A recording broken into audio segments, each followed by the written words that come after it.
Well, this is a knife painting. We do the whole painting with a knife, and it's rather simple to do it, and it will train your hand how to use the painting knife. And the only advice I should give you here is make sure that you wipe the knife clean every time before you pick up fresh paint. Here's an interesting exercise. Let's paint a picture using the painting knife. All we need is a few colours and the painting knife. And another thing you must have is paper or clean rag to clean your painting knife. That's most important. Over here we have ultramarine blue and white. Let's start by picking up a big bit of white on the painting knife and spreading it on the painting, like that. And then with the tip of the knife we'll pick up a little bit of ultramarine blue and put a little bit here and there and everywhere. And as we scrape it in, we'll mix it with our paint. Well, I don't need a pattern, so let's mix it in different directions. A bit down this way and a bit across that way. So fill in your board right across the top with your white, and then add your bits of ultramarine blue. This is acrylic paint. I'm working in acrylic. You might be working in oils. You do exactly the same thing if you're working in oils. You may need to thin your oil paint with a medium to get it to flow properly. But the idea is to get the whole canvas covered with this blue and white, but not mixed all together. Have it pretty patchy. So let's have it all running in one direction, like it'll have a little bit of sunlight shining through in this direction. There, just scrape it all down like that. Now make sure you do cover all the canvas. Don't leave any little spots not covered.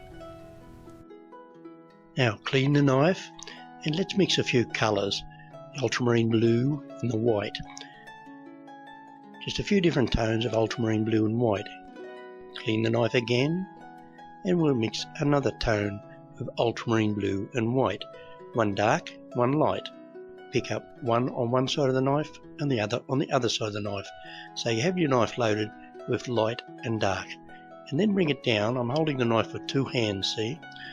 And that'll give us our trees, and they'll look a bit round because they're dark and light. Bring them down. This is the very background, misty looking background, so don't be too fussy with it. Just bring them down, but don't place them all exactly the same distance apart. Try to make them different and bring them all down at an angle and sloping into the picture. Here's something different. We'll have this one sloping. Just bring them down, and you can clean your knife here just by bringing your knife down like that, but not too much. Don't overdo it. There's a few little ones in the distance. Clean the knife and I'll scrape it this way, and this will give us what looks like the sun beaming through there. That's a bit glary there, that bit, and that'll give us what appears to be the sunlight shining through there. Let's mix a bit more colour and we'll have another go. Pick it up with the knife, and here's a space there with nothing there, so let's put one right through that space there. And this one is a little bit more colour on it, and it'll come forward a bit more than the others. So here's white and blue on the knife at once, and bring it down, rub it in, and work it sideways. Work it sideways a little bit, zigzag. That'll give us another tree. Just watch that you don't put them all equal distance apart or all exactly the same. Keep them staggered, one here, one there, a curved one here, a straight one there. And that's white on one side of the knife and the pale blue on the other side of the knife. Load the knife again, and there's plenty of paint on there now. There's a lot of dark and a lot of white. So I can weave this one in. Let's weave it in like that. And don't go back over it. I know it looks rough, but that's what we want. Pick up some white and run it down the outside of the tree. Clean your knife, pick up another lot. You start the tree with plenty of paint, and then we can detail it. We can run a white line down one side and a dark line down the other side. But don't overdo it. Don't keep working it until your paint is very dull.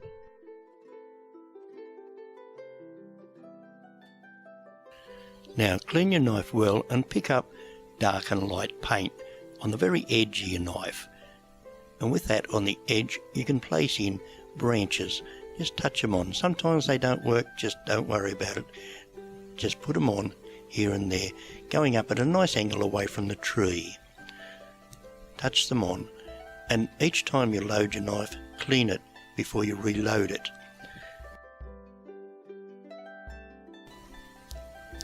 Don't worry too much if they don't come out, because sometimes in the bush you can't quite see branches. Right on the edge again, and just touch them on. In the distance they're very little, in the foreground they can be heavier. So you can practice on your foreground ones, and then when you get used to doing fine ones, do them in the distance. I think the worst thing you can do here is if you muck one up, if you try to repair it, just leave it. You can scrape it off, you can paint over it, but don't fiddle around with them if they look too big or too dark. And again, don't overdo it, and don't put them on too dark in that distance there. Not too many of them. From the edge here we can have a strong one facing into the picture to bring your eye up the tree and into the picture. A few more strong ones. Don't try to curve them, have them sort of straight, lots of jagged, straight lines rather than try to curve them. Clean the knife, reload it with white, and put a white line on the top of the bigger ones, or on the edge of the bigger ones. Now we'll mix some colours for the ground level and the distant ground level. Don't mix your colours completely, have all these streaks through the middle, and then pick it up with a knife and sculpture in what would be the background. As long as it's not too dark in this area, keep it medium, and we can stipple it with them. Make it look like bushes or something back there. As long as the tone's right, that is important. And again, don't overdo it, but do make sure you've covered all your canvas. We'll put a bit of dark in there and a bit of light on top. See how that looks? That's pretty good. Stipple it in, cover the whole canvas. Try and keep a variation in the different tones. We'll go darker as we move forward. So don't keep working and working until you have no variation in the tones. Just put the paint on, make sure the canvas is covered, and then stop working on it. We go into the whites now. We do need white in the middle of all our paintings to attract the eye into the middle of the picture. And here I'll just lay some white on and we'll see what it looks like. And because it's a flat area, I'll use rather flat movements with the knife, backwards and forwards, and make it look a little bit flat. Back here we'll have a very white bit, and that'll attract your eye back into there. And it'll look a little bit like some sort of a path. It doesn't have to be defined. We can't quite see what it is. It's quite misty back there. We could have water here even if you want to. I might have water, and I might not. If you have water, you'll need to put the reflections of each tree in, like that. Same as you do with a brush. You put it on with a knife, and then with the edge of the knife, you scrape it straight towards you. Clean the knife, scrape it straight towards you again. And this will give you a very shiny water looking effect. Now if we want to, we can put little dark lines along underneath the lighter bank, or what would be the bank, and again that makes it look like water. A few white reflections on the water always makes it look shiny and flat. Put your white reflections in a place where it covers up any mistakes and is very horizontal. Then we come in with our dark corners. Here you need to use ultramarine blue straight. Don't have any white in it yet. Just a little bit of white might be on the knife, that's all. Darken the corners and then put the white over, straight over the top, without blending it together. Try and put the white on with as little knife strokes as possible. Then up the side of the painting, there's nothing up there. I need to put something up there. And turn it all into what might be bushes. You'll notice that what I'm doing here, whatever I do, I keep the knife facing into the picture to keep all these marks attracting your eye into the picture. I think that big tree and this other tree need a little bit dark on the bottom.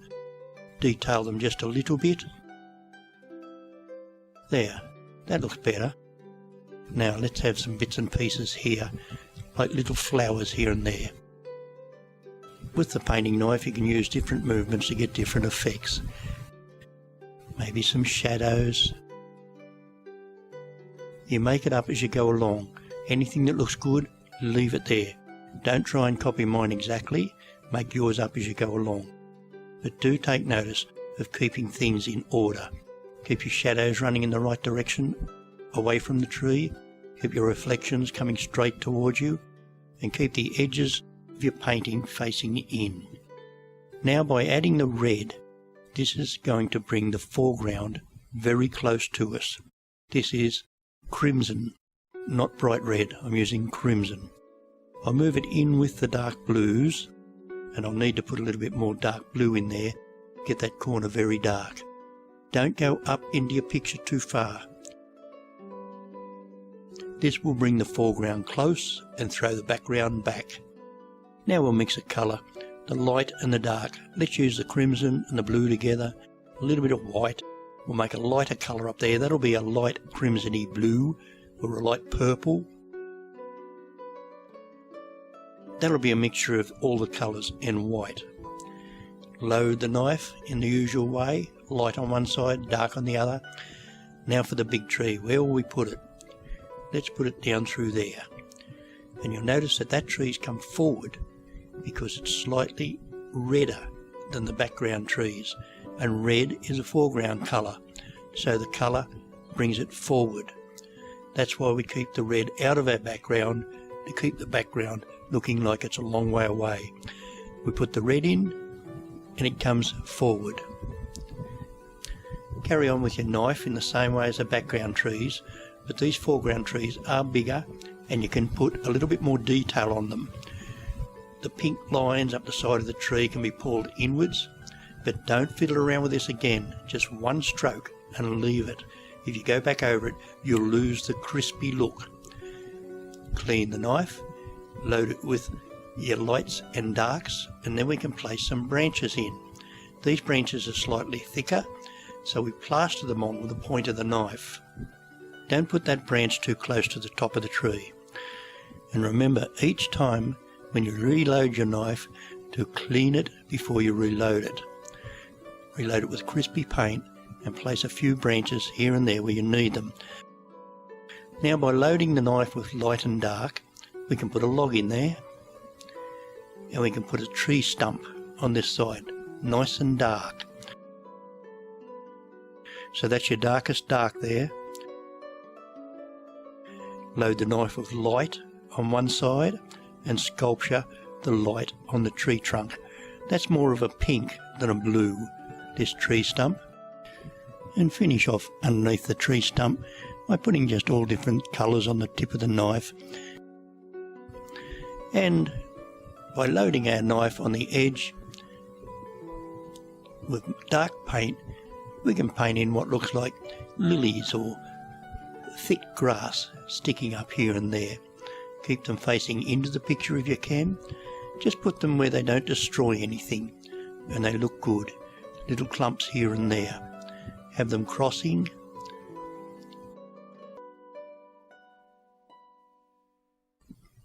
And I'll just unload my knife down here. Load it again with plenty of dark. See, there's a lot on the point. If I hit it on hard, I get these lilies. So try that.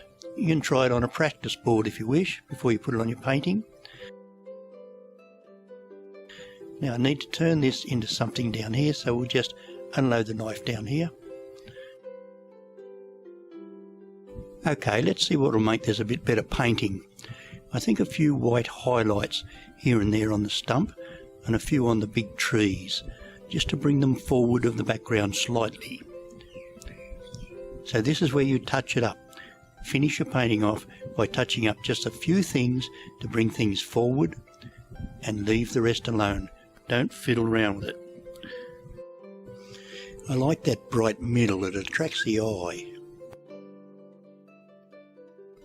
That could be a dark line on there, I think would look better than a white line on the stump here. That's better. And another white line here in the distance. Give us a little bit of distance. So that gives you the contrast between the foreground and the background. Now we take the masking tape off